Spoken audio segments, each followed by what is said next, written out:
Thank you, William. Okay, so it's time for us all to put our panniers on the back of the bike, step into our toe clips, and let's go for a little ride with William Spencer and Rudy for part of it into true adventure. So this is the true story of a young man's epic bicycle journey from England to India. Traveling more than 8,000 miles, William encounters all manner of adventure, from the curious company of a butterfly in the wilds of Iran to the aftermath of a coup in Kandahar, Afghanistan, from navigating the foreign yet welcoming Muslim world where he learns the basics of Islam, to the journey's end in mystical India where he arrives at an understanding of what it means to be free. So to really launch us into this adventure, which, William, by the way, when I was reading this, I was on every downhill run with you. I was on every flat tire. I was having a visceral experience.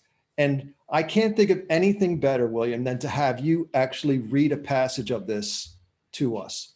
So if you could do that now, I think it would be a great kickoff into this session. Great.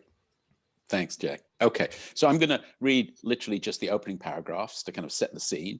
Most people on the call have read the book, I think, but for those who haven't, this will be new news. And then I'm going to jump forward into the body of the book and read a second section, just two short sections before we then launch into Jack asking me some questions and pulling out some of the context and things that aren't written in the book. Chapter 1, England, June the 11th. It's a misty summer morning in Hemel Hempstead, England. I make a few adjustments to my panniers and set out on my bicycle. I'm headed for India. It's an hour later than I'd planned to leave. Last night's send-off with a group of friends at a local pub has left me in a hangover fog. I do recall that rounds of beer became rounds of scotch to mark the significance of the occasion, and there were rowdy toasts with innuendos about two young men setting out together. A friend wanted to know how I'd maintain my Bowie-style bouffant hair. He asked, who'll carry the hairdryer? Even my pounding head cannot dull the exhilaration of this long-anticipated moment. But the first difficulty arrives sooner than expected. A puncture flattens one of my tires and stops me at the first corner, not 300 yards from home. I can't face another tearful farewell with my mother and sisters, so I push the bicycle a mile to Brian's house. He's my friend from work and traveling companion. When she hears about the flat, Brian's mom offers English solace, a cup of tea. Having just set out on the road to India, it's disappointing to find myself seated now at a kitchen table drinking tea, no matter how sweet, milky, and hot it is. Staring at the red and white checkered tablecloth, I'm distracted. I can think only about getting underway. Okay, so we're now going to advance. We're going to cycle. If you're ready, this is a bit of high speed, so get ready, wind in your hair. We're going forward 6,000 miles to Iran. I'm in Iran. I'm in an area of wild semi-desert. I'm loath to spend the night in such an open place. A river runs beneath the road, and I scramble down the bank with my bicycle. The river has dried to a small trickle, and there's a large area of dry riverbed. I'm hidden from anyone passing on the road above. This is the most exposed I've been at night, but there's no other option. I must make the best of it. I sleep well, but lightly. I'm awoken in the night by a sharp noise. I see nothing, then all is quiet again. The nights are punctuated by unexplained noises that are alarming yet harmless, at least so far. I wake again with a start. It's a little before dawn. There's a crouched figure some feet away in the gloom. He has my Bowie knife out of its sheath and is testing the edge with his thumb. Scenes of horror play out before my eyes, none with a happy ending. I struggle to get out of my sleeping bag. Heart racing, I get to my feet and prepare for the fight. I register the note of many animal bells, the flat note of many animal bells. We're surrounded by hundreds of goats. The killer, with my knife, stands and smiles a toothy grin. His arms relax and drop by his sides. It's as if he's accustomed to waking foreigners beneath bridges in the wilderness with a drawn knife. He shows no sign of being aware that he's holding my property. He speaks, but I can't understand. There are two other shepherds. Elaborate miming ensues. They're asking for tea. Tea? Tea? Should I scream or weep? Tea, the pleasant social drink enjoyed in a relaxed setting? Tea, a drink shared with friends over a plate of biscuits? My heart rate slowly returns to normal. I dig out a small amount of tea that I've carried from Damascus. They make a small fire and brew it up. We crouch together on the dusty ground and drink steaming tea sweetened with misshapen crystals of sugar they provide. They show great interest in the knife. I've carried it from England despite its weight and impracticality, but I've been thinking of getting rid of it. After some haggling, I accept 170 reals, 1/10 of what I paid for it in England. Had I been a local, we might have made a day of it, drinking tea and bargaining back and forth. But 170 reals should buy a pocket knife that will better suit. The shepherd who woke me mimes how he'll use the knife to cut a sheep's throat.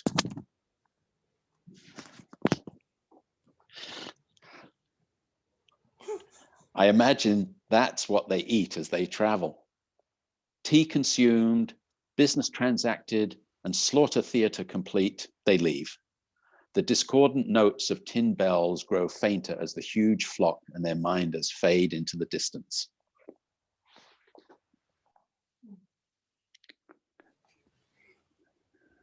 Wow.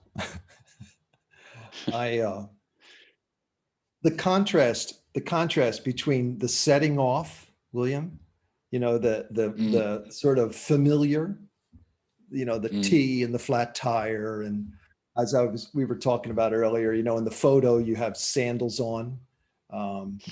By the way, next time William reads, we have a slideshow to show you. And William, I didn't get that going. What I want to go back to England and leaving, because something happens. As we start into the book, I was really on this journey with you of the flat tire and the cup of tea and that little bit of mini frustration, and then you get to France, and then all of a sudden you enter like bicycle friendly world, and you have this experience as you're pedaling in France, where you feel like, here, I'm going to read it to you. The farther we travel, the clearer my head. My eyesight, hearing, and sense of smell improve. My mind quiets, and my appreciation deepens for things about and within me. Did it begin to dawn on you that your intention to, in a sense, search for meaning was happening in the moments as they went by? Or were these just adding up to some future insight?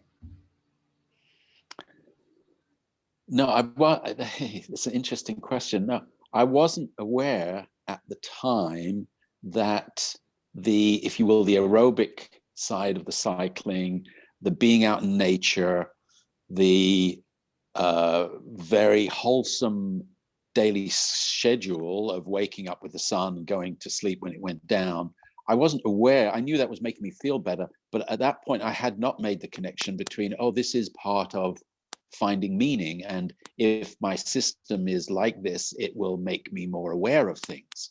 So no, I wasn't aware. And funnily enough, writing the book, when you write, at least for me, writing the book about something that happened in the past, firstly writing it, then going through the editing process and the proofing process, I must have read it, I can't even count how many times now. I've read it 15, 20 times. I thought I was never going to read it again, but when the book came, I thought, okay, well, now it's a book, I can read it again. But the point is that each time I went on that journey, rereading, retraveling, I understood more about it. So to answer your question, no, I didn't at the time. I didn't realize it was only in the reflection, the writing, and the reading, the editing that became clearer and clearer. You know, what stood out for me as a reader who, you know, I'm seeing these passages of bicycle world, right? And the landscape and by the way, your description is wonderful. The writing is so easy to be with, and at times really funny. Like when you talk about when you're around cons and you're on the road and you say these people have a certain peculiarity. They can only see other vehicles that are Porsches or Mercedes because you guys are on a bicycle and feel invisible. So those little moments, but what really struck me were the moments of meaning. And I saw, as I saw it, there was like a mala or a string of pearls of meaning. And like in Yugoslavia, you guys are reading Zen and the Art of Motorcycle Maintenance, and you start to talk about actually understanding what philosophy is. And so I wondered if you, like, it's almost the same question, but when you had these moments of pause for philosophy, did you ever think that this is enough? I've got it here. Or was there always still that longing for more? Well, you know, on a journey like that, you're engaged with the journey, right? So I never thought, oh, that's enough. I guess that's one of the wonderful things about travel that we've all experienced, right? Is that the travel gives you something to engage in that's ongoing, that has its own momentum, that has a beginning, has a destination. So you get very involved in that. No, I wasn't aware. What is funny about that is when I was rereading my excitement about philosophy, I really thought, at 22 years old, I really thought, oh, maybe Brian and I are having these experiences that no other human being has ever had before. And we're on the cusp of doing these things that nobody else has done before, like the first people who went to Antarctica, with the first people who were exploring inner meaning in this way. I mean, it felt viscerally like so exciting to me. And so, of course, for all of us, as we look back, you know, from later years to when you're younger, you read that and you go, oh, you know, not so much. But there was a real excitement at the time about those awarenesses. Okay, Chaya I'll says ask, she has ask one more. Go ahead. Okay, no, you. Okay, Chaya, you read the question. It's from Mats. Okay, Mats has a question. I hitchhiked to India in 1978, and I know what motivated me. What was it that prompted you to embark on that journey? Okay, so Mutt said he left on his own journey, hitchhiking to India in 1971. He knows what motivated him, and what was it that motivated me? 1978, sorry. We know Mutz is a little bit older, but not that much older. 1978. So the same year, actually, Mutz, you were probably one of these people flying past me in some motorized vehicle. So what motivated me? I mean, I say it's interesting because I've had conversations with Annie, who's on this call, who I knew at the time. And this isn't in the book, but I had gone away on an outward bound challenge course for 3 weeks while my BP oil, my employer had sent me. And this experience turned the world on its head for me because I was young, I was enjoying my cars and my money and my music. And for 3 weeks, we worked with physically handicapped, mentally handicapped people. We worked with extremely poor people. And it just made me realize that, for me, it had the effect on me of really asking myself about who I was, what this society was, and that I wanted something more than that. So that was a really strong motivation, that 3 weeks spent in Coventry in the UK, to go in search of something more than what I had. Because at a very young age, there I was, I'd already been working for 5 years. I was been promoted to a supervisor. I was writing performance reviews for people twice my age. And I I didn't know myself, but I was very raw and green, and they wanted me to grow up. And so they sent me away to this training program. And one of its side effects was, I mean, I ended up not being their employee anymore because it set me off on this journey. Very nice. Are there any other questions, Chaya? No, not so far. All right. I So have a question here, Divakar. yeah, go ahead. I went on a kind of similar search like Mott's and you did in the 70s. And for me, there was an incredible sense of freedom. Just being able to detach myself from all the definitions that our culture placed on me. And it was so interesting to see how I related to all the people in the different cultures. And it's almost like I had a chance to redefine myself. And there was something that was essentially me. And it was very freeing for me. And I wondered if you had that same experience, that it was like, wow, I could be anybody, you know, I could drop all these definitions of myself.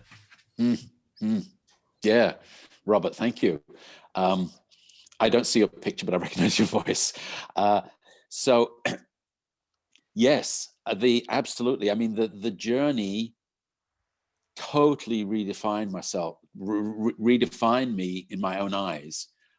If I hadn't gone on that journey, I was telling Jack the other day, we had a little prep meeting. I told him sort of only half jokingly, I'd probably be a gravestone in the UK with an inscription about how he drank himself to death or something. So yeah, the journey not only changed my view of the world, of other people, but doing something like that, which I think maybe we all have similar, well, we all have similar experiences, right? When you do something like that, you realize, wow, I didn't know I had that in me. And I write in the book about Bilbo Baggins and the Hobbit, and that, you know, that book meant a lot to me. I think maybe that was one of the precursors to the journey. And I named my bicycle that I was cycling on to India Bilbo for that reason. And one of the reasons I loved that story so much is because Bilbo was completely befuddled about why he should be on this journey. He never felt that he had the ability to do it. He always had this doubt. And that was really true for me, particularly in the first part of the journey. I just had no idea that I could do this. And so having Brian's company initially, and then Rudy, who's on this call, Rudy, your company, was essential, because I would never have been able to do it solo. And then on the latter part of the journey, when I was on my own, only then did I feel potentially that I had it in me. Although, as you know, for those of you who read the book, that there were many moments of doubt in the solo part of the travel. So, Robert, yes, the journey totally changed me. It redefined me, myself in my own eyes. And I think it established some of the values that have stayed with me the rest of my life. I mean, seeing people's generosity and the number of people that took care of me really did teach me a deep truth about humankind, about how at its essence, we are all good. Things get in the way, things complicate life, stresses occur, but people are by and large good. And I experienced that day in and day out when I was completely vulnerable, and that value has stayed with me. Questions? Yeah. What are 3 takeaways from the journey that influence your life today? That's from Sheila. Oh, Sheila asks, what are 3 takeaways from the journey that influenced my life today? Well, that's the first right there, is the essential goodness of people. I would say another one is that we are always, each of us is often saying no to ourselves before life even has a chance to say yes or no. We say, oh, I can't do that. Oh, that's too difficult. Oh, that's too far. And to this day, that frustrates me a little. I mean, in my work life and in my, non-work life, I like to get creative and find ways to make it happen. And it's funny, you know, since doing the book, I've joined a load of Facebook bicycle touring groups, and you see a lot of comments about this. So people who go on a bicycle, and I'm sure it's true of other ways of traveling, but this is an insight that they get too, is that there's often many more ways to do things than one might think. And, you know, the idea of should you start on something, should you start on a journey, should you start on an enterprise, should you start on a project? I often see people saying no themselves to it before they've even tested it. So I'd say that's the second. What's the third insight? The third insight is, I didn't know this at the time, you need to stretch to protect your muscles. I had no idea. Well, and the fourth is you need to wear sunscreen. I didn't know that either. And I'm paying for both of those now. Chaya's serving up another question. Yeah. From your brother. This is from my brother, Patrick. Hi, Patrick, in England. When you get fear now, you use the trip as an anchor to make you realize that you can face your fears and it will be well. Wow. Great question, Patrick. Patrick asks, you know, when I get fear now, do I use the trip, my memory of the trip, as an anchor, knowing that things are going to be fine? Yeah, I mean, it's funny. I hadn't really thought of it like that until you asked that question just now. But yes, yeah, having faced situations like that and realizing that, you know, that I came out the other side, yeah, it changes. It has made me more aware when I am being fearful that I know I'm fearful, which hasn't always been the case, right? I think sometimes we can be fearful and not realize it. So yes, I'm more aware when I'm fearful. I think I perhaps have more tools to handle that fear. But I've also thought, you know, it's like you don't read books from the people who did journeys like this who die on the way, right? When I was on the bicycle journey, I heard a story of some fellow like 9 months before me who'd been cycling through the Khyber Pass and was shot and killed. So fear is not just something like, oh yes, let's face it and get over it. Fear is a thing to pay attention to and amend your plans and be wise about. It's not something to just necessarily be foolish and gung-ho and say, yes, you should do it anyway and go, because people do that and they don't live to tell the tale. Joanne is asking to hear Rudy's thoughts on the book. Joanne's asking to hear Rudy's thoughts on the book. Now, we can try this, Rudy. The issue is, Rudy's, because he's on a houseboat and with an internet connection that's through a cell phone, we're not too sure how good the signal is. But Rudy, I don't know if you turn off your video, you just say stop video, it'll increase the quality of your sound. I'm trying to speak now. Maybe it's louder. Or do you hear nothing at all? Yeah, we can't really hear you, Rudy. You'd have to turn off. You have to say stop my video, and then maybe your audio will be a bit better. If you can see. Well, let's come back to you in a minute. If you figure out how to turn your video off, and then we'll do another question in the interim. Oh, Chaya just managed to turn your video off. So Rudy, try answering and let's see if the quality of the sound is. Is it better now? Can you hear me? Or is it the same? Mezzo, not so, a little bit. Not so much. Oh, I'm very sorry. It's not such a well microphone on my laptop, I think. I can type a message. Okay. If that's easier. Okay, well, let's do that.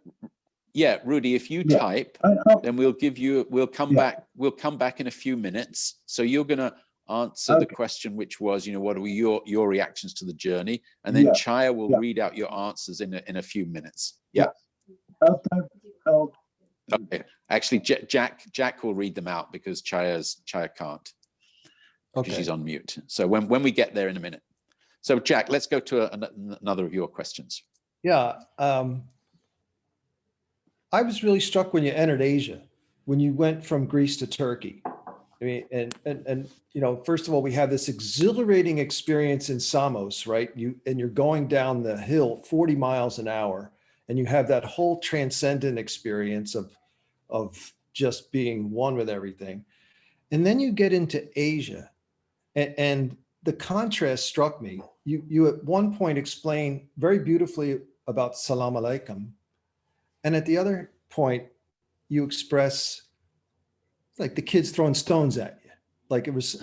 So I'm wondering, sort of to your brother's question, like in those moments, you're wrestling with fear, and I don't get a sense of it in the book, but did it take a real intent to just keep moving on, or was it so fleeting in a way, these fears, that the exhilaration covered it up or something? Well, it was interesting. I mean, I think, you know, I worried a little with the book that the latter part of it, because it was a difficult time for me, that the latter part of the book might be less interesting or more difficult for people to get through. So I'm not sure about that. But the experience in Turkey and beyond, particularly with the culture shock, was I was just completely lost in that. There was no insight. There was really, it was as I wrote in the book, what kept me going was the acts of kindness and goodness towards me that occurred from time to time. So it was like there'd be a difficult stretch, and then there'd be a little ray of sunshine which would keep me going. There was no real kind of meta awareness or insight for me there at all. It was very, very difficult. And I would even say it was so difficult that, you know, had there been a bus or an airplane standing right there that would say, you know, fly back immediately to the UK, just get on board, it's not going to cost you anything, I probably would have done it. I mean, I would have gotten out of there. But at some point of the journey, it was, you know, that phrase, the easiest way out is through. That's kind of what it was. It was at several points when I felt really inundated and really at difficulty, it would have been more difficult to bail and get out than it was to just keep going. So I kept going. Kind of locked into your intention in places, like just got to keep going. So, and Yeah. I was impressed that, like, when you hit difficulties like Israel, like I thought, why? And then you went into Jenin, and I had this image of a carousel of emotions that you were going through. So there would be fear, and then there would be serenity, then there would be wonder and awe and thrilling adventure and setbacks. And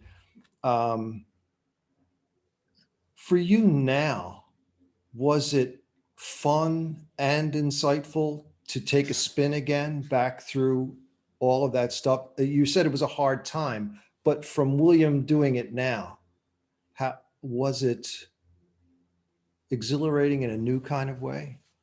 Absolutely. I mean, I loved, you know, I mean, the fact is the book has remained undealt with for more years than I want to admit. Decades, right? Decades. So, I mean, there was my diaries that years and years ago, when Dan was just 1 or 2 years old, our son, who's now 29, Chaya typed them all up. And then I worked on them here and there. And really, I just, you know, had a busy work life with a family and everything. There wasn't time. But in the past few years, when I then sat down to really work it through and turn it into a book rather than just, you know, the text of my diary, I really did enjoy. And it's been useful to get reconnected to that, because we all go through periods when we doubt ourselves, right? And you know, it's lovely to get to look at that and say, oh, you know what? I did that. I mean, like, I did that. And, you know, that's like a notch in my belt. It happened. And so when, you know, in the present day, you get a little uncertain about yourself, as we all do, as I know I do, then you read that and you go, well, no, that was, so yes, it's a real joy to put it all together, to put the book together, to re-experience it. And the joy at the moment, which I hadn't thought about this, but just the idea that people are going to read this story and get reactions, this gathering now, it really does make me happy. It's like, I didn't expect this, but it's like, yeah, this is a story that I think is worth telling. And the fact that people are going to read it and be inspired or reflect on their own past. A lot of people have gotten in touch with me to say, well, this is like this. And Robert, it was like your question earlier, and Mutz, your question, as you read it and you think, well, I had the parallel experience. So I've been getting a lot of those messages. Oh, it reminds me of this. It brings back memories of when I did that. Yeah. And so I'm really, that makes me really happy, that the book is serving as a spark for people's personal insights, nothing to do with me. Yeah, I'm struck by the legs that Motts and Robert and you and we talked previously about how those adventure experiences have lasting benefit for us throughout our lives. We're constantly, like you were saying, I can look back and see, no, I do have resilience. I do have the ability. I did something, extraordinary. But there's something that I was reading this morning, William, that I have to ask you about.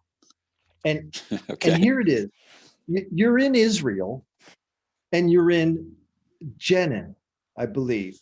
And you describe the room you're in and you say the green and pink peeling walls, the bars, and the walled courtyard.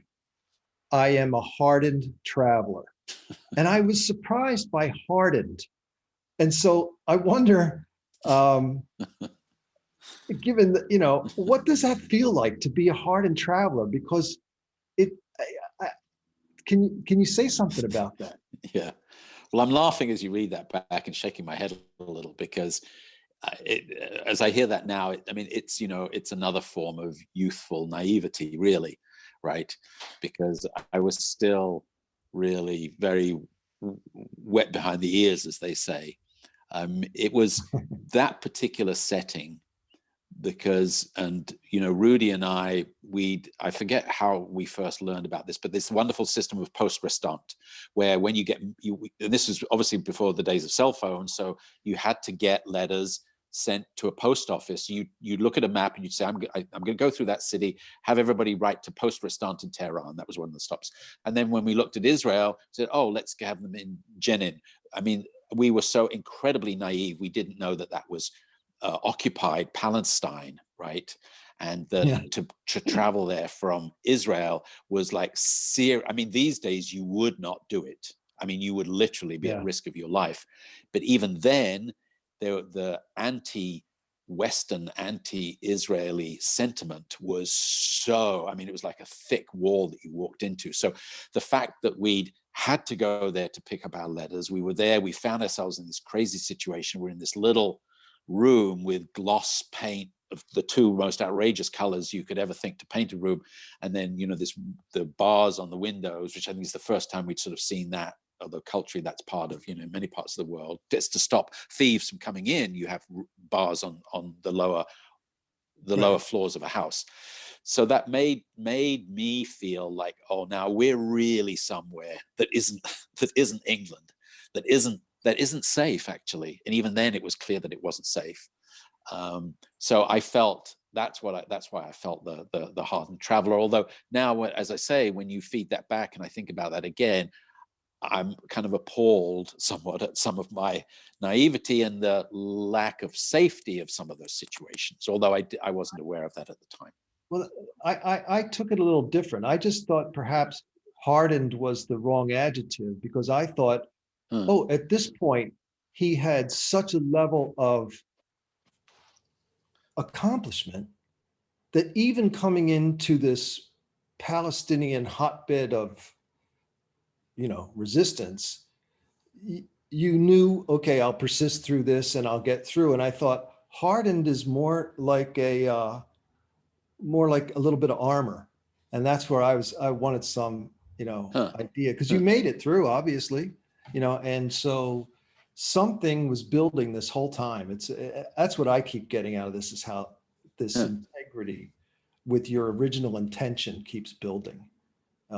And every hardship and every plus is all, in a sense, the same influence on your intention, right? You have to go overcome the hardships and your encounters with human beings in Turkey and throughout the Middle East, really touching,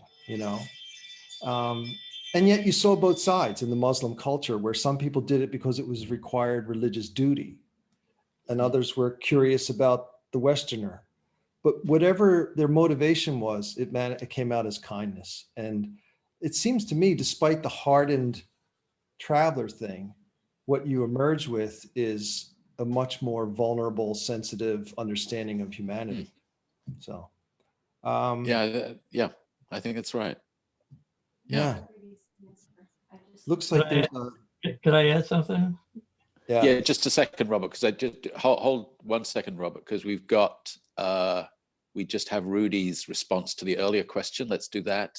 Okay. So, Jack, do you see it? Yeah, I do. So Rudy says, I was so much surprised to see the book appear in the first place. Reading the part where I was together with William was a sight back into the past. Many remembrances are there. The other part of the book was different to me because I got some letters in that period from William, but at the same time, I was doing my life in Holland. So I'm afraid I missed the intense feeling of it. I really wonder what should have happened when we were still cycling together. I have no idea if it would have been more bearable or that we would have had a lot of quarrels and argues and we would not reach India at all. When I read my own diary, which I recently rediscovered, I also read that I discovered the power of positive thinking and the way people react on that as a reflection on it, the same as what William discovers. That's really beautiful. Beautiful. Because well, you touch it's on that, funny. William, too. Yeah, well, and that also brings back the memory. I mean, Rudy writing, well, he was back in the Netherlands, and I went to visit him years later, right? He was working for TV, the Dutch TV station, doing video editing. I think the evening news Rudy used to work on. I watched him. I sat alongside him as he edited the Dutch evening news. But the other thing that isn't in the book, one of the things that writing the book has made me think of is, well, what's the second and third book? And there is. I'm planning the next book, which is sort of India after. So, but one of the things that happened is that Rudy did come to India later, and went to Nepal, and came to visit me and stayed in my little room in Ganeshpuri in India. So Wow. we also had like a reconnect then. Which was interesting in its own right, but you have to wait to hear more about that in the next book. Okay, Robert, off you go. Yeah. My kids, are from a different generation. One of the things they asked me about my travels was, is there a feeling of white privilege? And this is like a concept. This is a 21st century concept, and that didn't exist when I was traveling. And so I kind of had to look back and see that kind of implicit, and in part I think it was. I always felt somehow I was protected, if I walked into a nice hotel because I was an American, the white American, that I kind of had some sort of privilege, even though I was basically penniless. So did you feel that at all? That's such an interesting insight, Robert. Yeah. It really is, because yes, and I wasn't aware of it at the time, and it horrifies me how unaware I was, right? And we as a society and as a race, we've all becoming much more clear on that. We're much clearer now about colonization, and the whole thing. I think it was the 75-year anniversary of the partition of India and Pakistan, for example. There was all these programs in the UK about telling the other side of the story, about how things were not necessarily the way that they thought they were. So yes, I am now really clear. And when I reread the book, I chose not to change some of it, but I reread the book, part of me goes, and I'm aware, that when Sophia and Dan, our kids, read it, and Sophia particularly, who is very, very informed about these things. I mean, we had a call with her this morning, and already she was pointing out something in the book. And she's Sophia's on the call now. And I told her this morning, as you get into the book, there's going to be more of those. You're going to be horrified at me because, unconscious white privilege is big time part of, I mean, I write a little in the book that I was aware that, even though I had very little money, I had the freedom, I had a passport that would allow me to go anywhere, I had the freedom to return to England, the freedom to earn money, and which I subsequently did, that those people around me lacked. So that much I was aware of at the time, but I was completely unaware of my unconscious bias, my unconscious white male privilege, which I'm now much more aware of. But at the time, nope, no idea, completely clueless. Well, William, I'm looking at the time, and I would like to hear another. Any observations about how the adventures of your life might have influenced them? Okay, hold on. See, we'll get to that. Okay, Jack, go ahead. Yeah.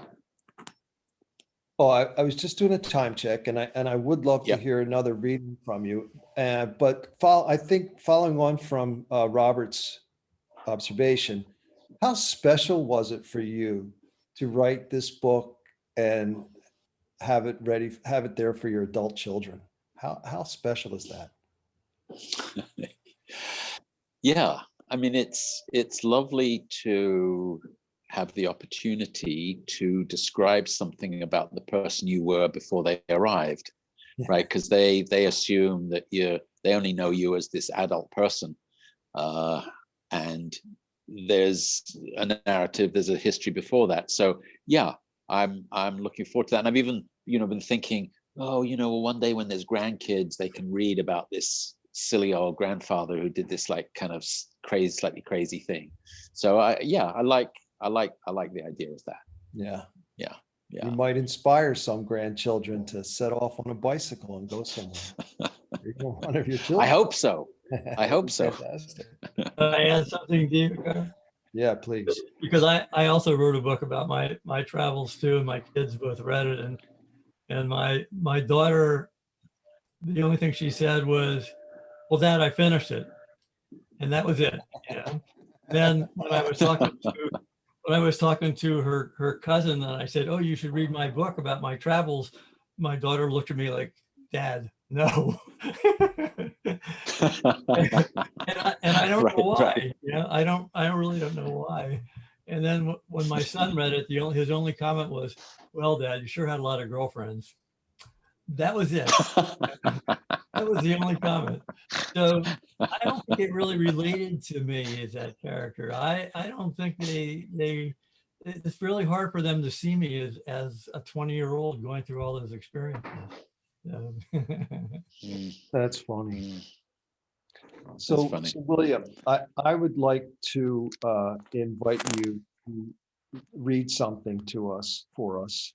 And I'm going to get a slideshow going here. So I'm going to share my screen. And for everyone, for the rest of us, it can be very helpful when the slideshow starts to go up to the top and choose speaker view side by side. And then you can see William reading at the same time. If not, don't worry about it. No big deal if you don't know how to do that.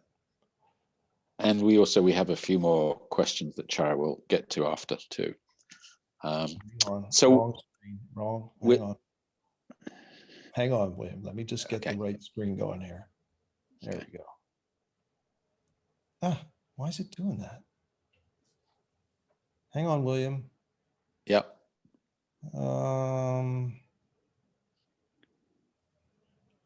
If not, it's okay, Jack. I'll just go ahead.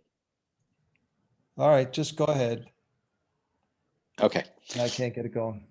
So this is still in Iran, and this is kind of a quieter section. This isn't one of the big sort of technicolor moments, if you will.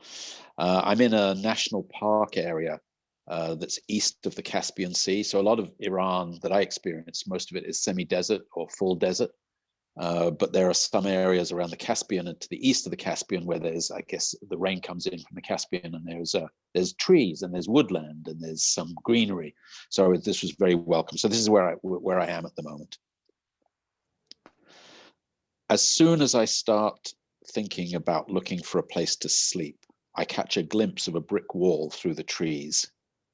I'd thought I might be sleeping outside tonight, since I've seen few buildings here in the national park. An unclouded sky promises a dry night. Trees surround my shelter. Above them on two sides rises a high escarpment. On the third side, higher hills are powdered white with snow. On the ground all around me are small red tulips. Tulips as wildflowers. Don't they belong in neat rows amongst carefully tended beds in Hyde Park?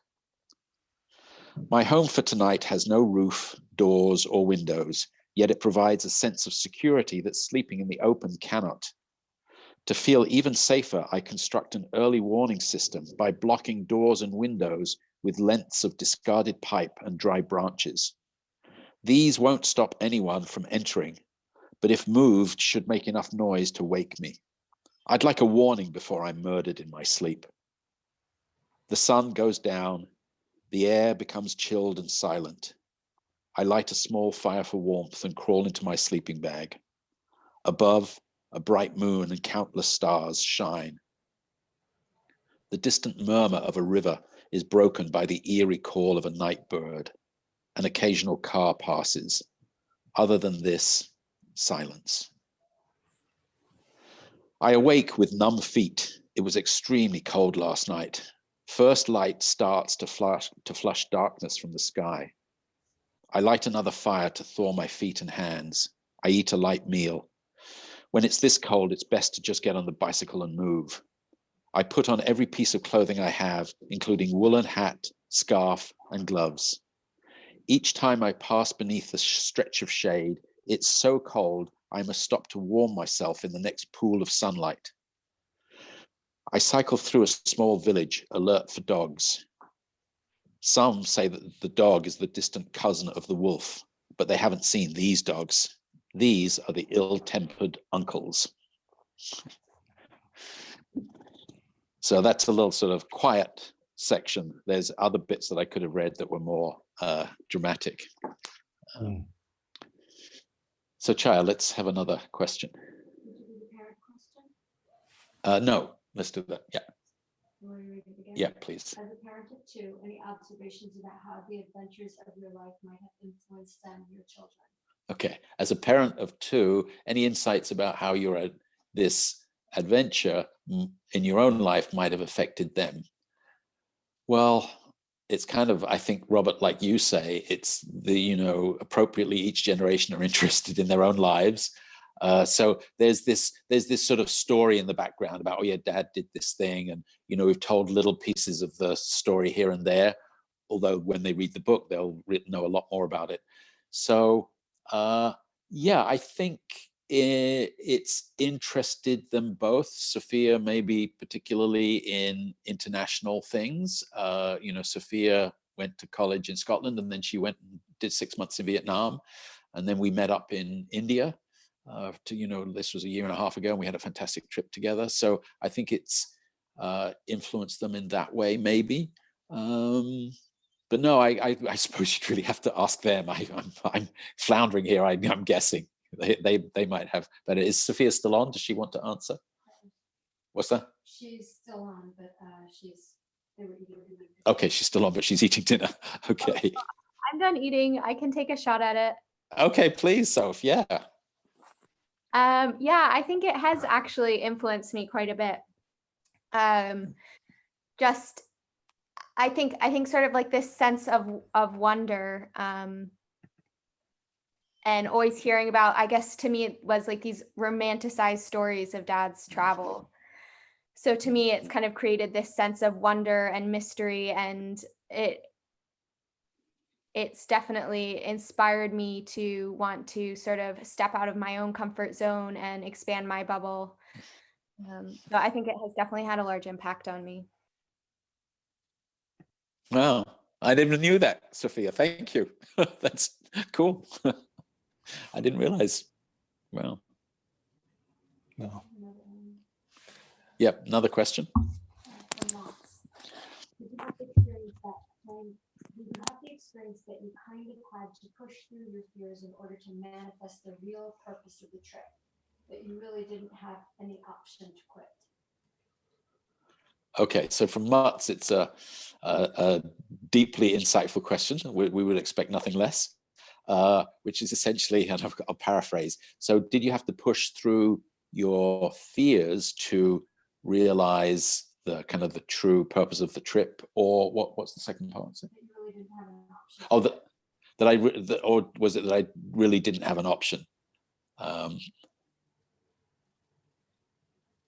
Yeah, I mean, I in writing the book, you have the luxury of getting insight that actually occurs as you write or as you reread, like for me, the journal. So it was more just there was no option other than just to continue. It was really just the trip had its own momentum. You needed to get on to the next place. As I said earlier, quitting would have been harder than continuing. So the best way out is through. And you have one more question. And Mutz is a font of questionhood. He has another one. Yes. Did you have any inclination for spirituality, meditation, yoga, etc. before you started? If not, what happened so you ended up in GST? Okay, so did I have any inclination towards meditation and spirituality? Well, indeed, as I write in the book, that was particularly, I was really curious about meditation. I didn't understand what it was really, but I think I knew that it was linked up with the ability to find meaning. Well, it was because there was, back in the 70s, that's why people left to India. It's funny, the other day I just managed to find online some of the text of the book I reference in passing in my book. There's this alternative overland guide to India. And it was a big thing to do. That's why there's a number of people on this call that did it, right? I think we all recognize that there was something in that part of the world that addressed the lack or the absence maybe that we felt in a contemporary consumer-based earn something, spend something kind of lifestyle.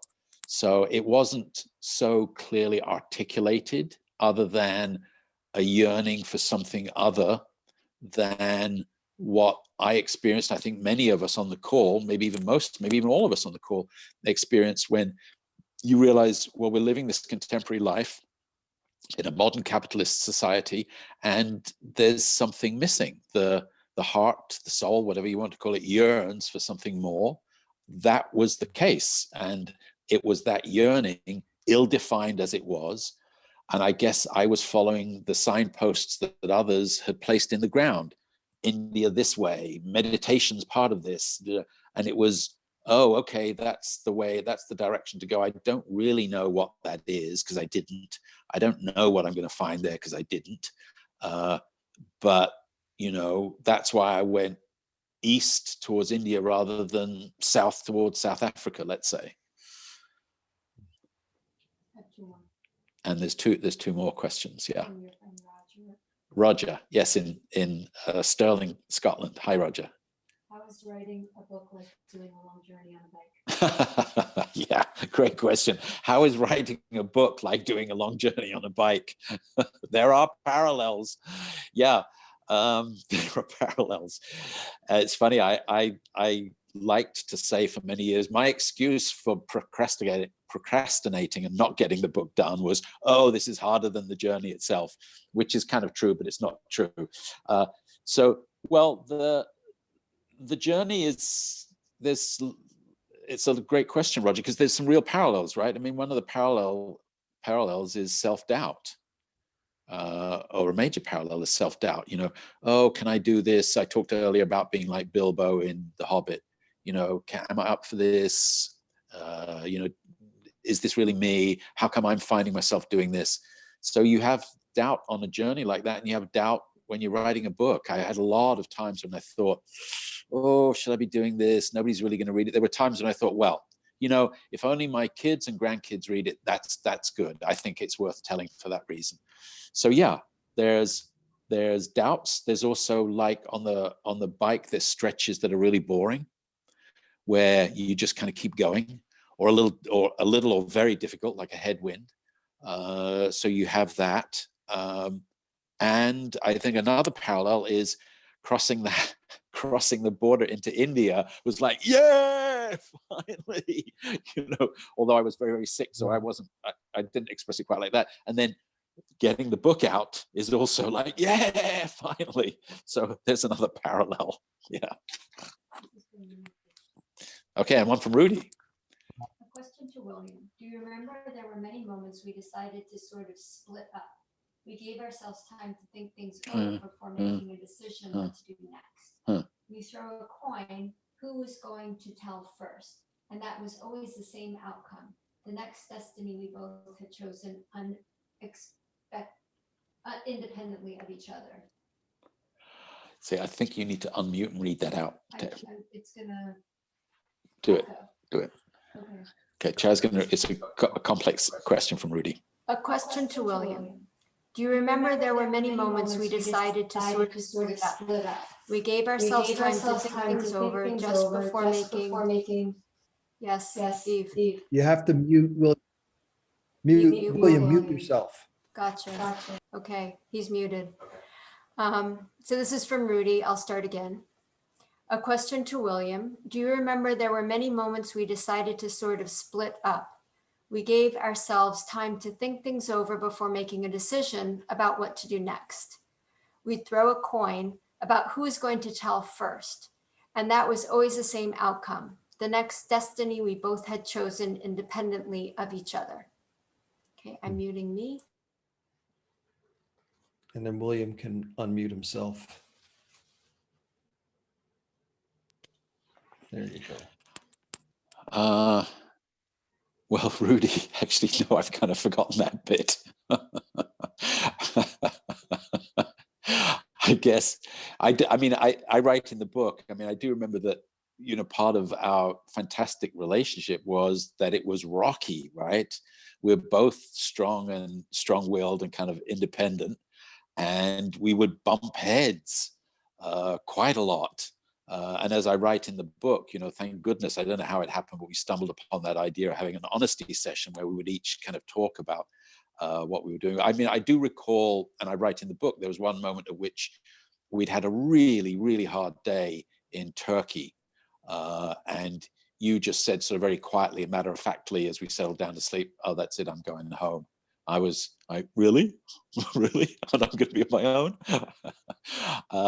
So yeah, I don't remember us repeatedly, but it's quite possible that we did. And part of writing the book is that certain things get remembered and certain things get forgotten.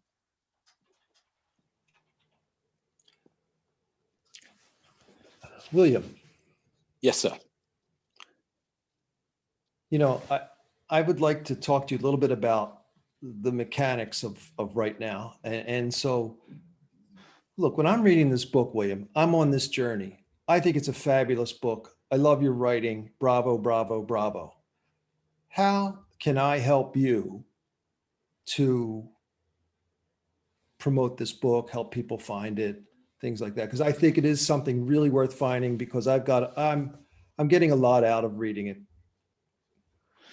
Well, I think the number one way would be for you to order 5,000 copies and stand out on the street and hand them out. That would actually be the best. Okay, I just need to up my order a little bit. Okay. Yeah, just by 4,999. Well, it's interesting, right? So I've learned a lot in the past few months about publishing that I had no. I knew, you know, the whole world now with movies and with stories and with music, it's all become a lot more fragmented and kind of indie. So there's like 100,000 new titles published on Amazon every day. So as the publisher said to me early on, there's a lot of really great books that nobody ever reads. There's a lot of okay books that many people read, and it's all down to what they call visibility. So the main thing is that if people, after they read it, if they enjoy it, that they leave a review on Amazon. Particularly Amazon like is the game, but also goodreads.com. But out on Amazon, if you go in and you leave a number of stars and you write 1 or 2 specific sentences about what you enjoyed or didn't enjoy, it's very important that those reviews are honest. Because if you just have all of these gushing reviews, people realize, oh, this is the guy's brothers and cousins and, you know, relatives. So because the point of the review is to let other people know if it's a book for them. So if you write it with that in mind, and, you know, some 3 and 4 star, the publisher explained to me, some of the 3 and 4 star reviews are very important because they get to show a kind of a balanced picture. So bottom line is, it will get read, it'll be successful if people leave reviews. And that there's a number, like if I get 50 or 60 good, balanced, specific short reviews on Amazon, you know, the plan is that there are people are very interested in cycle touring. As I said, I've joined all these Facebook groups, and there's any number of young people traveling as we speak around the world. I mean, these people, and because of these days with the cameras and with Instagram, you see these fantastic photos. Like I saw on the other night, a guy camping out in the high mountains of the Hindu Kush, you know, in like 3 feet of snow. And he's got a photograph of his bicycle where there's snow packed in all of the spokes all the way around. And he says, you know, this is my Christmas tree. And so, you know, people really do attend to Facebook, they attend to Amazon, and yeah, that's how it'll happen. Yeah. Well, I was thinking too that, and I will do a review, and I invite everyone on the call to do a review also. And then you can also take a link of the book on Amazon, of the page of the book, and post it on Facebook in your timeline. And everyone, all of your friends and friends of your friends will see that post of this book, and it'll link right to Amazon. So I think that's another good way, William, is that exponentially throws it out there. So not just Facebook, whatever social media you use. Okay. Well, let me know when the 5,000 copies arrive, and then, you know, we'll take it from there. Anyway, so there are other ways that I think, you know, right away I thought I could help share this. So well, thank you. No, really. I don't know, William, I was thinking of wrapping it up and turning it back over to you. You had one more thing you were going to read for us. Yeah, I thought, is it okay? See, is there any other? A few more. Okay, there are a few more questions. I'm just keep watching the time. We said an hour and 15 minutes. So it's now 3:10. We're going to go for about another 5 minutes. We'll then leave this meeting going. We'll open the mic so everybody can chat among themselves. You can say hi to old friends if there are old friends on the line. But we'll sort of call the end of the party, if you will. We'll call the end sort of after I've read this. So there's a few questions that we haven't answered. As I said, I will get the transcript of all those questions that have been typed. I'll find all the ones that haven't been answered, and I'll do a Facebook post with the question and with the answer. So if you watch Facebook, you'll get an answer to your question if it hasn't been answered. But in closing, I thought I should read the poem that starts the book. That I'm astounded that I found this poem years ago when I was living in India, and I cracked open a book. It also starts another book. I forget the book. And as soon as I read it, I said, "Oh, this is it. This is the what I'll use to start my story with," and it's where the title comes from. So let me just have my sip of tea, because this is a party after all, and then I'll read. And this comes from a 12th century Persian poet who in Persia, in Iran, is really considered on a par with Shakespeare in the UK or in the English speaking world. So, and this is from a huge volume, which you can look and you can actually see it's available freely on Google. On Google Books, you can look for the Gulistan, which in Persian means the rose garden, from Saadi. In many lands I have wandered and listened and seen, and many my friends and companions and teachers and lovers have been. And I said to my soul in secret, O thou who from journeys art come, it is meet we should bear some token of love to the stayers at home. But if my hands were empty of honey and pearls and gold, there were treasures far sweeter than honey and marvelous things to be told.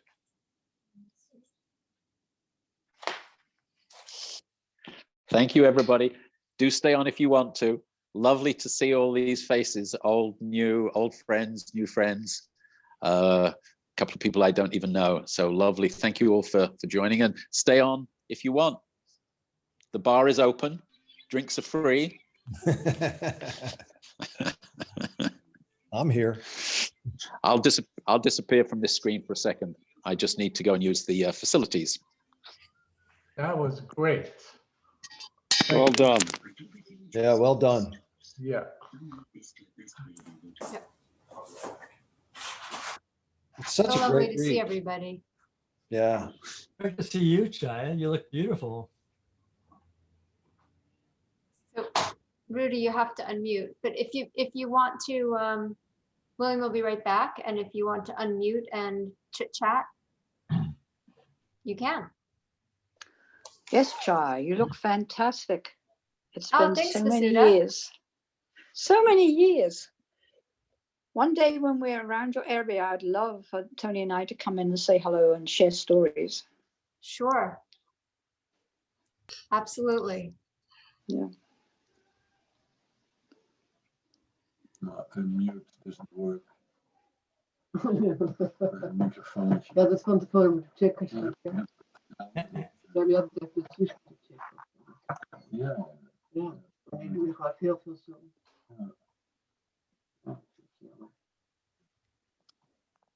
Ja. Misschien komt het ook omdat er gewoon slechte verbinding is. Dat is verhouding toch? Dat weet ik niet. Maar dan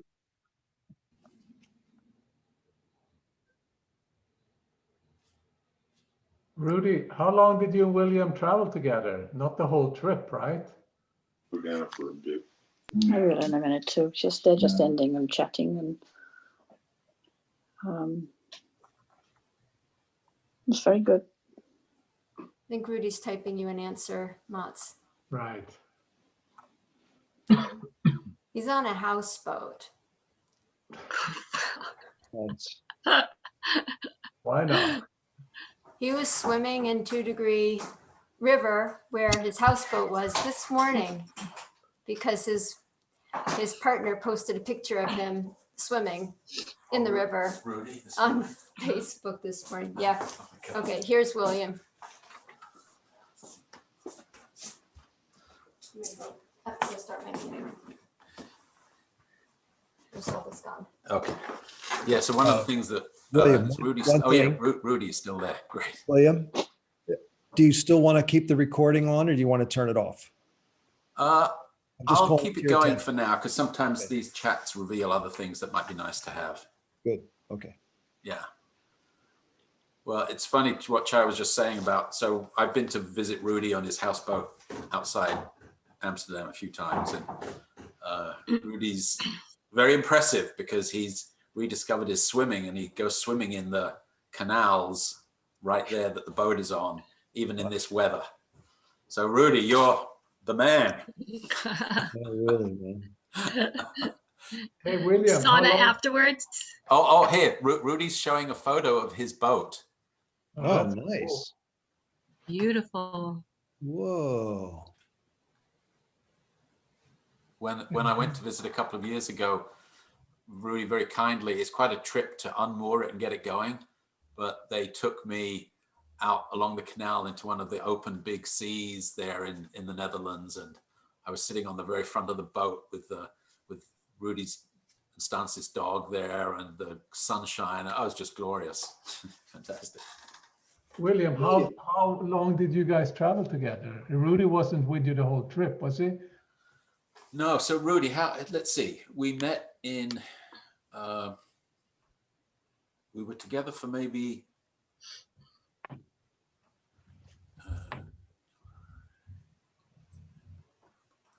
probably 3-4 months. I know, Rudy, if you type in the chat, I'll watch the chat. Through which countries? From the beginning? No, we met, we met in a village square in Italy one morning when Brian and I had stopped to wash our hands and feet in the ornate fountain, which is not supposed to be used for such things. We'd stopped to wash our hands and feet, and because when you're on a bicycle, you get, you say hi to other people who are touring on bikes with panniers. So Rudy pulled up and we started chatting. So we met in Italy, and then Rudy already had plans to go down south through Italy, and we agreed that we were going to meet up in Greece, which I read it again now, and it's like, oh my God, we did that without any cell phone, a lot of trust that we were actually going to do it, and it did actually happen. And so we agreed a date, and Rudy said, well, he'd be arriving in Igoumenitsa port at, some time in this window. So I got there and I waited, and he agreed Rudy said he was going to send me a telegram. So I'd check every day at the post office for a telegram. He kept me waiting, I might add, because he'd met a beautiful girl who was treating him like a god. And the pull of an Englishman was less than the pull of a beautiful Italian woman. But he did turn up. So we cycled together then. It was Rudy and I cycled together all of Greece, all of Turkey, into Syria, south through Syria, into Jordan, into Israel. Rudy was then with me in Israel. There was the two of us on a kibbutz working together. One of the photos in the book is out of the two of us outside the hut in Israel on the kibbutz. And then Rudy's dad became very ill, and then he left, he flew. He had to go back to Jordan. They wouldn't allow our bicycles into Israel, so we left our bikes in Amman, Jordan. So Rudy went back to Amman, picked up his bike, and then flew back to Amsterdam. So Greece, Turkey, Syria, Jordan, Israel. Hey, William, whatever happened to the bicycle? Yeah, it's a good question.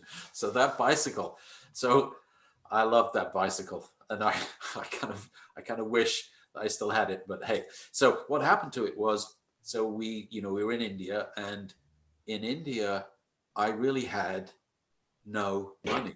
I mean, I had no money, literally. There were times I can remember when I really wanted to eat a banana. It's like something sweet to add to the diet of the very basic diet in the ashram at that time.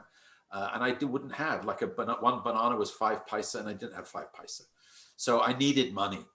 So what I did is I took the bike all apart, and I made it look very funky. I painted it black in Amman, I think, in Jordan. So I now painted it a brighter color, and I cleaned everything, and I put it all back together.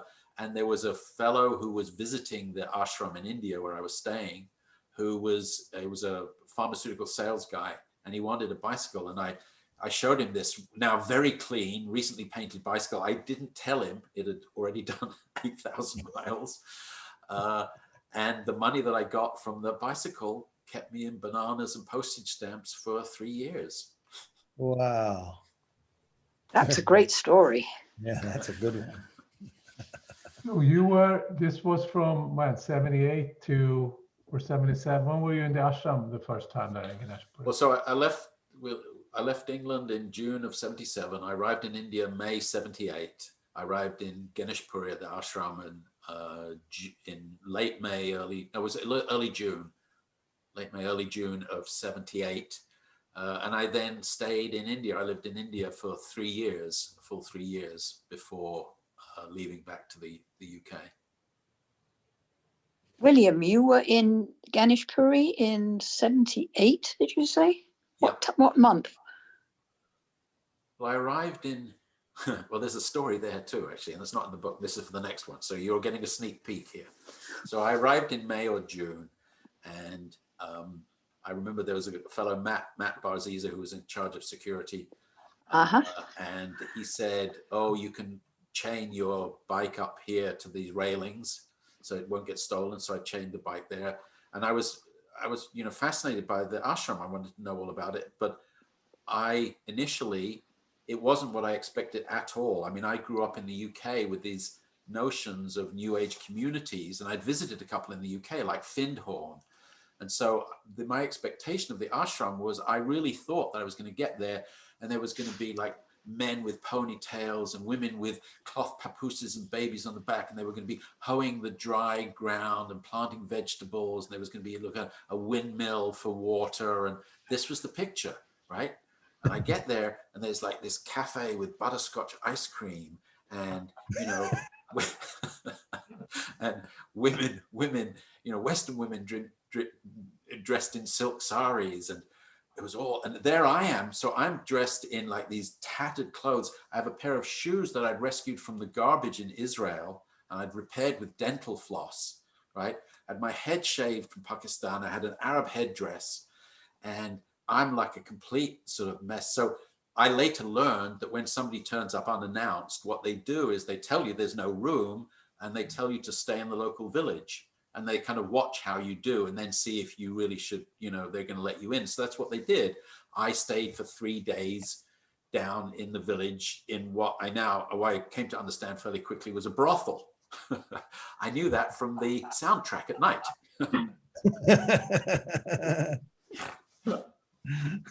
So William, we neither of us must have been too noticeable, because I left in July 78. So we were there 2 months together, but I didn't notice you unless you were still covered with some head covering. So, and I don't remember you until we got to Fallsburg. Yeah, well, there were a lot of people there. A lot of people. So where did you meet Chaya? In India? Well, India or Fallsburg? I have vague memories. Hong Kong. No.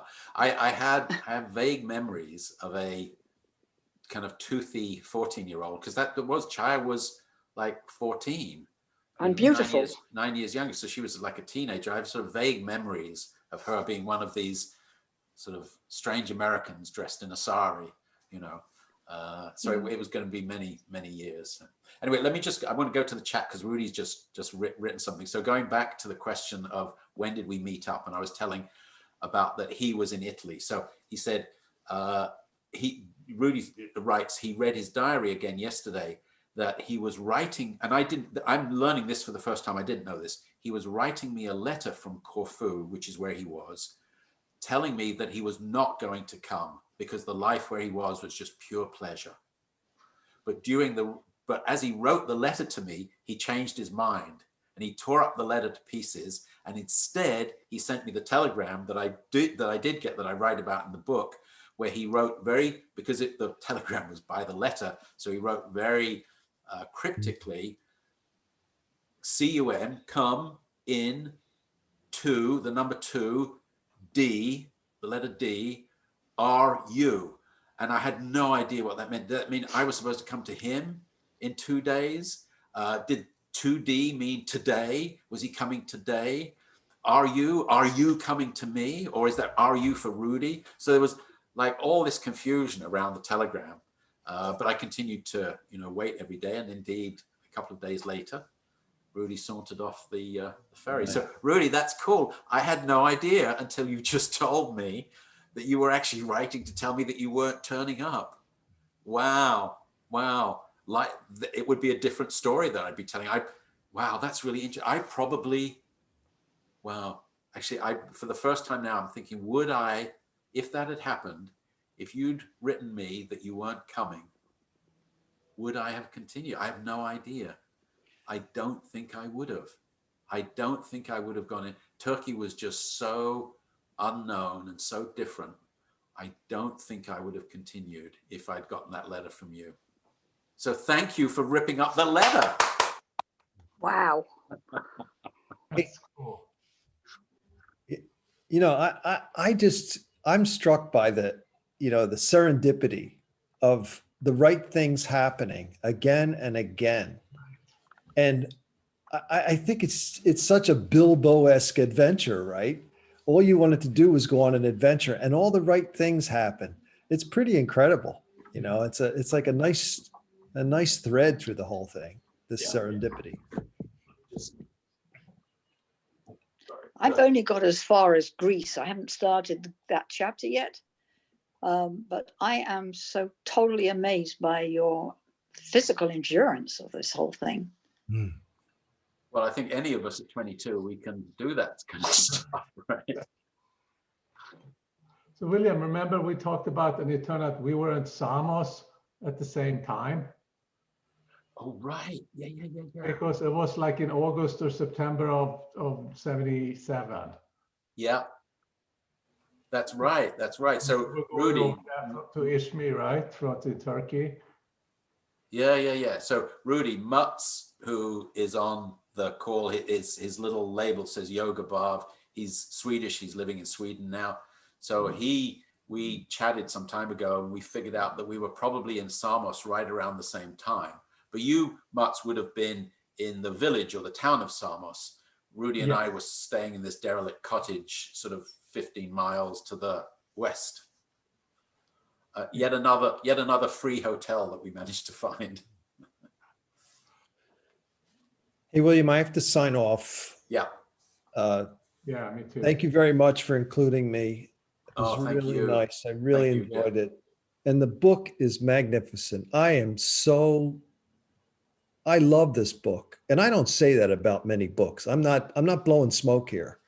This is a real ride. I really enjoy it. The time you took to write and craft your sentences and drop in your bits of English wit. All of it just makes me happy to spend time with you like this. So thanks very much. Well, thank you. And we should say goodbye to everybody, I think, at the moment, right? It's probably a good time to sign off. So thank you all again for your support, for your vote of confidence, for getting the book. Rudy, thank you again for your company. Thank you for ripping up that letter. Oh, there's Rudy's diary. Here, Rudy, show us what you did. Rudy had this trick of keeping the diary brief by, once he's finished a page, turning upside down and writing in the spaces in between. Well, that's amazing. Or maybe How clever is that? That bit doesn't have that, but because, you know, you want to carry the minimum amount of stuff on the bike. Wow. Wow.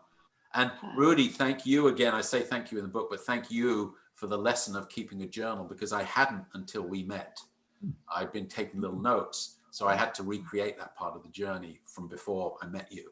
So, thank you. Anyway, William, bravo, bravo, bravo. Thanks all. Thank you so much. Thank you. Okay, bye. Bye. Nice to see you all. I see you.